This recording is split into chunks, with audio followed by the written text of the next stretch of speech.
That's it. That's how you defend yourselves. The question hung in the air, heavy with disbelief. Commander Drax of the Galvan Guard, a towering figure with 4 arms and the muscular build of a warrior bred for battle, couldn't hide his surprise. He and the other alien soldiers exchanged puzzled glances, their numerous eyes blinking in confusion. They had all gathered for what they assumed would be a humbling experience, learning combat techniques from a Deathworlder, the galaxy's most feared species. Yet what they had witnessed so far seemed underwhelming. Across the room, Sergeant Harris stood with his hands casually tucked into his standard-issue combat pants. His posture was relaxed, a sharp contrast to the tense Galvans, who stood in formation awaiting further instruction. Harris, a human from Earth, was tall and lean, his movements fluid but controlled. He had the appearance of someone who didn't need to prove himself, which only added to the confusion of the aliens watching him. Drax finally spoke again, breaking the silence. "You just held his wrist and that's enough to stop an attack?" Harris smiled slightly, shaking his head. "Not just his wrist, the pressure on certain nerves, coupled with leverage. Here, let me demonstrate again." He beckoned to one of the alien soldiers, a hulking figure nearly twice Harris' size, to come forward. Reluctantly, the Galvan approached, eyeing the human with uncertainty. "Okay, pretend to grab me," Harris instructed. The Galvan hesitated for a moment before reaching out with a large, clawed hand. Harris moved swiftly, his hand locking onto the alien's wrist, and in a flash, the Galvan was on the ground, groaning as Harris applied a subtle twist to his arm. "That's it," Harris said, releasing the alien, who quickly scrambled to his feet. "Basic self-defense." A murmur rippled through the group. They had expected something more dramatic. Punches, energy weapons, or perhaps a display of the rumored human savagery that had given Earth its notorious reputation. But instead, they were seeing quick, efficient moves that seemed almost too simple. "Surely that can't be all," another soldier muttered, his voice low but audible in the quiet room. "Where's the real technique?" Harris picked up on the comment, his grin widening. Oh, trust me, there's more. But the basics are what keep you alive. The rest is just decoration." Drax stepped forward again, his brows furrowing. "Our training emphasizes strength, endurance, and overwhelming force. We crush our enemies with superior firepower and physical might. How does this?" He waved a hand toward Harris. "Help in a real battle?" Harris tilted his head as if genuinely considering the question. "Your strength is impressive," he admitted. "But what happens when someone faster, smarter, and more experienced gets inside your guard? All the strength in the universe won't save you if you can't adapt." The Galvan soldiers shifted uncomfortably.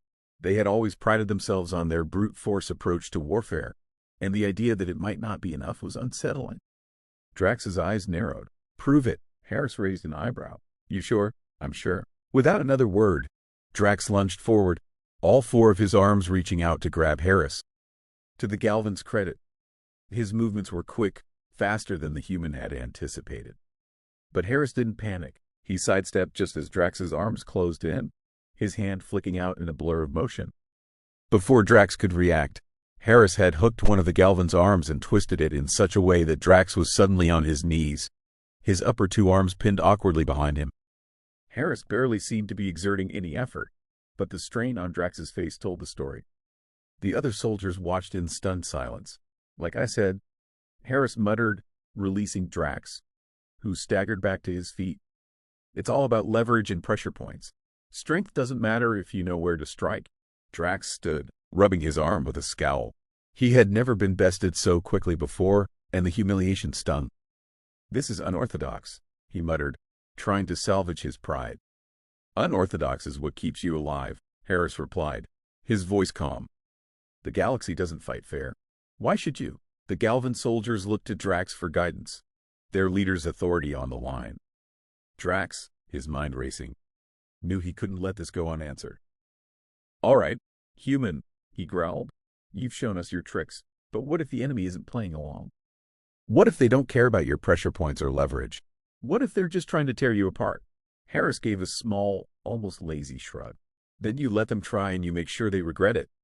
Drax snorted in disbelief, but Harris seemed unfazed.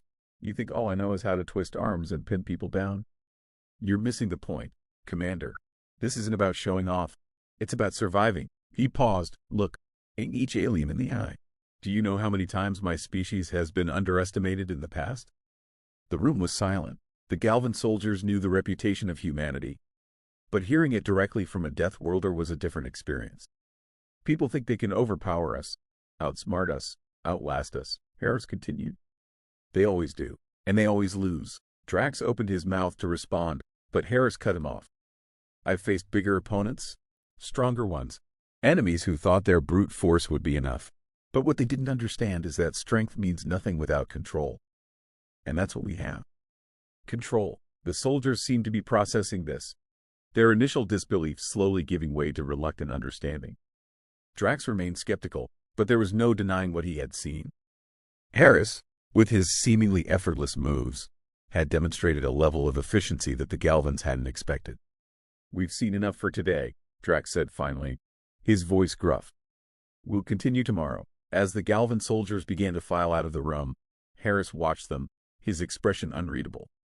He knew he had planted a seed of doubt in their minds, and he was curious to see how it would grow. Drax, trailing behind his men, glanced over his shoulder at Harris. We're not done. Human. Harris smiled faintly. We never are. The next day, the Galvan soldiers filed into the training hall, their usual chatter replaced by an uneasy silence.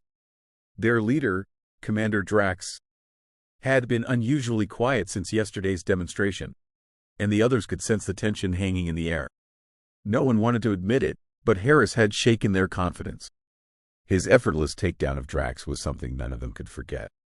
Harris was already there, leaning casually against the wall, his expression unreadable. He nodded as they entered, his eyes briefly locking with Drax's. The commander returned the look, his jaw tight, still processing the events from the previous day. Today is about redemption, Drax said, without any formalities, taking his place in the center of the room. His large frame seemed even more imposing today, the weight of his authority pressing on the room. Today will be different, he announced, his voice echoing off the walls. No more wrist grabs or pinning arms. Show us what you would do in a real fight, Deathworlder. Show us what happens when the enemy doesn't care about technique, when they come at you with everything they've got. Harris straightened up, a faint smile tugging at the corner of his mouth. You sure about that? Drax didn't respond with words. Instead, he motioned to one of the largest soldiers in the room, a beast of a Galvan named Kraz, who had never lost a fight in his life. Kraz, Drax said, introducing the soldier with a nod. He's never been bested in combat. Not once. He won't be holding back. Kraz let out a low growl, his many eyes fixed on Harris. We'll see if your fancy moves work when I'm coming for your throat, human. Harris rolled his shoulders, unfazed by the threat. All right, let's see what you've got. The soldiers backed up, creating a large circle around the two, eager to witness this confrontation. There was no subtlety in Kraz's movements. He charged at Harris with a roar, all four arms swinging in powerful arcs. It was a full-on assault designed to overwhelm, to crush. Harris moved like water. As Kraz's first swing came crashing down, Harris sidestepped, fluid and precise, his hands barely visible as they deflected the incoming blows. He didn't try to meet Kraz's strength head-on. That would have been foolish. Instead, he redirected the brute force, slipping through the onslaught with minimal effort, using Kraz's momentum against him. Kraz's frustration was evident as his attacks failed to connect. His swings became wilder, more aggressive. But that only played into Harris' hands. With each miss, Kraz left himself open, and Harris exploited every gap. In a flash, Harris hooked one of Kraz's arms, twisting it at just the right angle. Kraz let out a grunt as he stumbled forward, off balance, and Harris seized the opportunity. With a quick pivot, he swept Kraz's legs out from under him, sending the Galvan crashing to the ground. The room erupted in gasps. Kraz, the undefeated warrior, was now on his back, Harris standing over him with an air of calm superiority. Still think technique doesn't matter? Harris asked, his voice steady but carrying an edge of challenge. Kraz glared up at him, his pride clearly wounded, but he couldn't deny what had just happened. Drax stepped forward, his expression unreadable. You've made your point, the commander said, his voice low but carrying weight. But this isn't over. We'll see how well your techniques hold up on the battlefield. Harris nodded, his smile faint but confident. Looking forward to it. As the soldiers dispersed, the atmosphere in the room had shifted. The Galvans, once dismissive of Harris' methods, now watched him with a mix of respect and apprehension. Even Drax seemed to be reevaluating his stance. For Harris, it was just another day. He knew the Galvans had a lot to learn, but he also knew they were capable of adapting. And in a galaxy where survival often came down to who could adapt the fastest, that was all that mattered.